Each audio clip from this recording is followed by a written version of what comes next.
That's how I made 35,000 bucks off of this car in 16 minutes. Hey guys, Andy House with Area 51 Motorsports, and today we're going to talk about how I purchased this 1981 Delorean for 15,000 bucks.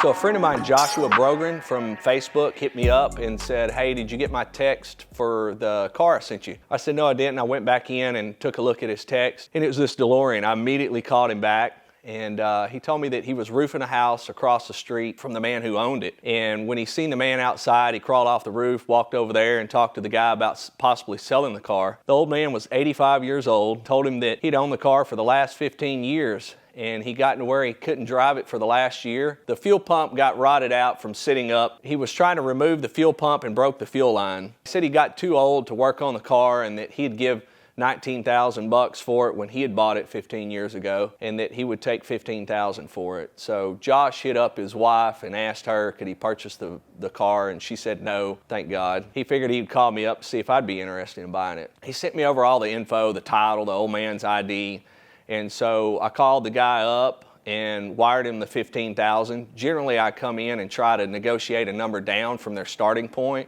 but the car seemed cheap enough, there was no reason to negotiate the price down. And so I wired the guy the $15,000 and asked Josh if he'd be okay with taking a $1,000 finder's fee. And he agreed to it, so I sent him the $1,000 and told him not to spend it on his wife because she wouldn't let him purchase the car for himself. I got the car in. It took about a week to get here. I spent about $1,400 shipping it here from Florida, and the car showed up. We had to roll it out of the trailer. Of course, it didn't run. The battery was dead on it. And so I pushed the car into the shop and came in that following weekend and popped the front hood on it, and that's where I found a brand new fuel pump, GM upgraded fuel pump in the car. So I took the fuel pump, read through the instructions on it, on how to install it, watched a few YouTube videos, and installed the new one, hooked up the lines, and the guy had actually not broken the fuel line. He had broken the end connector on it, so it was a pretty simple fix. I stuck about 5 gallons of fresh fuel in there, and then went and picked up a brand new battery for the car and got the car to start, but it didn't want to start and stay running very well. And the car had, still had rotten fuel in the lines, and the plugs had gotten bad in it. So we went back and changed the plugs in it, and then ended up changing the oil and the filter because the car had been sitting for who knows how long with that oil in there. When we took the oil filter off of this car, it was pretty nasty. And drained the oil, there was clumps coming out. We did some checking online and found out that this car has a high zinc content oil in there, and so we went back with a zinc additive. So pulling this oil filter off, it had seemed like somebody put it on with an impact wrench with a bunch of Loctite.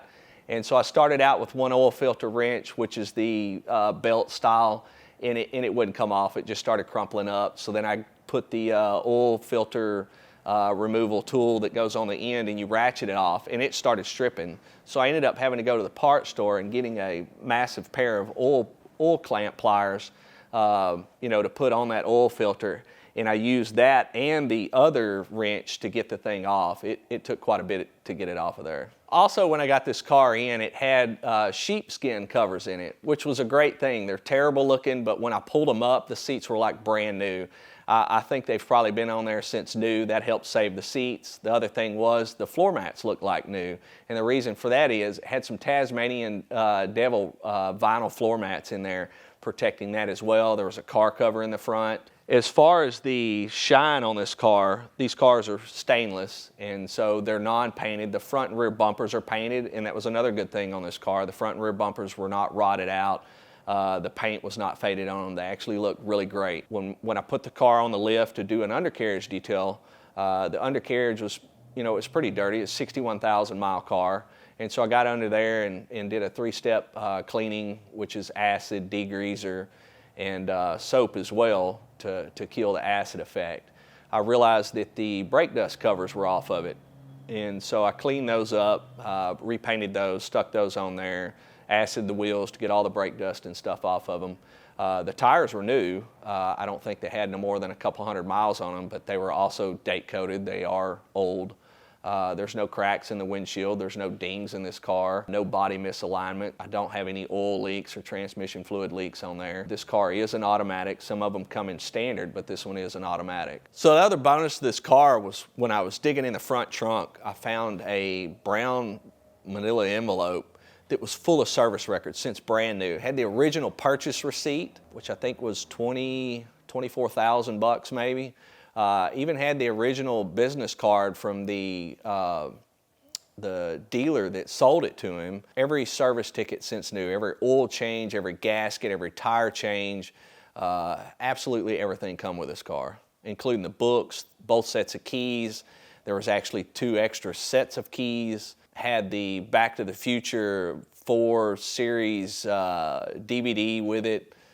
So it come with a lot of, backstory to the car as well. So I posted the car up for sale, and it sold in about 16 minutes on my Facebook account.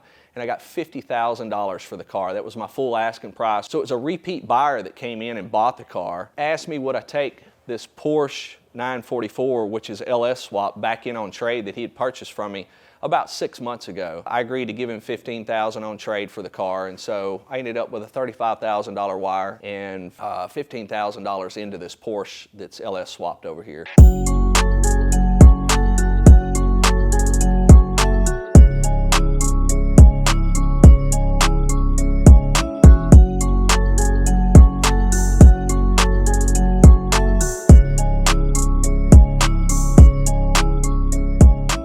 Talking about this car, I actually sold this car to my buyer, like I said, about 6 months ago for $15,000. I'd purchased it for $7 grand. It had some low-hanging exhaust on it when it sold and left out, and I told him it had a 10-foot paint job on it. And so now that we've gotten this car back in on trade, I was happy to take it back in. I've immediately done something with the exhaust on it.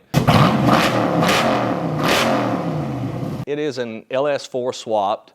It has made it up to a 5-speed Porsche transmission. I'm not sure what horsepower that transmission can handle, but it has been handling quite a few launches from me. This car does not have AC.